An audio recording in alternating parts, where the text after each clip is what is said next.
Hi everybody and welcome to Tech Tip Friday. I'm your host Kurt Staley, that plastics guy, and I'm bringing you a bit of a sales tip that you can take with you to your accounts, to the boardroom, wherever you feel is appropriate. I recently did a long format podcast on going alone, being an entrepreneur.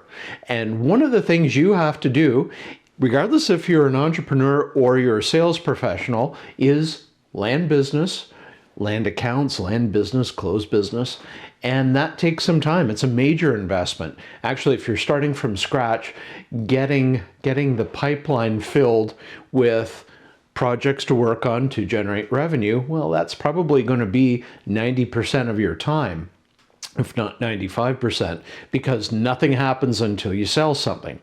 So how do you go about landing accounts? Well, there are a number of different ways. I mean, you can bring your product in and sample it. I sort of refer to that as an experiential marketing exercise, because your ability to land business is a function of how your customer experiences your product. Is the product going to be successful in a molding trial, for example? And if it is, your quality has to be there, your price, your delivery, the logistics, that type of thing. And they're also buying into dealing with you. Will they trust you? And how do they get to know you? Well, you can spend some money on that account trying to land the account, and it's more relationship building. I mean, you could do some nice things for a customer. You could, wine them and dine them, get them tickets to a sporting event, but that's not really helping to sell you. That's a nice little thank you for doing business with them, or something to entice them to do business with you. But nothing beats spending time with the people you're doing business with. And I wanted to record this today because I spent a good portion of the day with a key decision maker from an account that I've been trying to land for quite some time. I do small bits of business with them, but I'm working on a couple of larger scale projects. And I thought, well, maybe it's good to talk about the time investment and the money investment to land an account and build that relationship. So how do you go about budgeting for something like that? If you have an account already and you want to, give them a yearly thank you, if it's at the holiday time, or perhaps they've got a golf tournament, you contribute a prize. How do you gauge what to spend on an account? There's a number of different ways you could look at it, but really it comes down to how much margin you're making from that account. You're obviously not going to spend more on the account than you get in. And if they're expecting you to, that's a very one-sided relationship. And I would encourage you to actually rethink that account. And maybe it's not something worth spending the money on.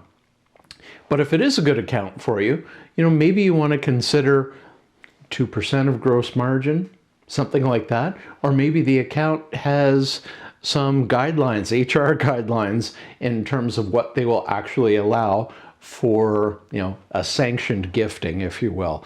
And that's something that it's become a lot more of a relevant topic, especially if you're dealing with a public sector business. I mean, you may not be allowed to give your primary contact anything. No lunches, no nothing. Maybe you can give them a pen, something along those lines.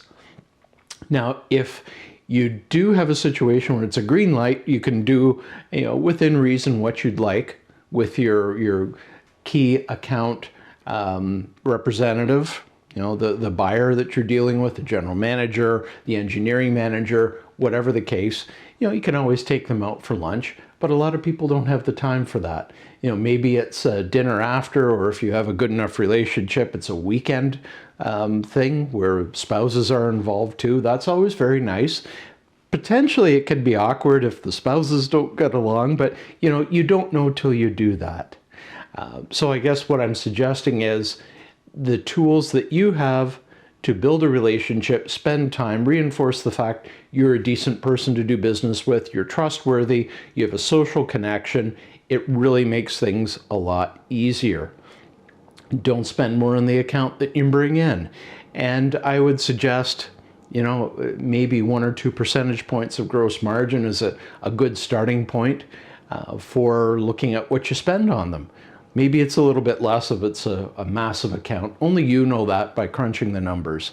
But whatever you do, make sure you do follow their HR policies. Be respectful of that. They're put in place for a reason. Don't put your contact into an awkward situation with their employer. Makes sense, right?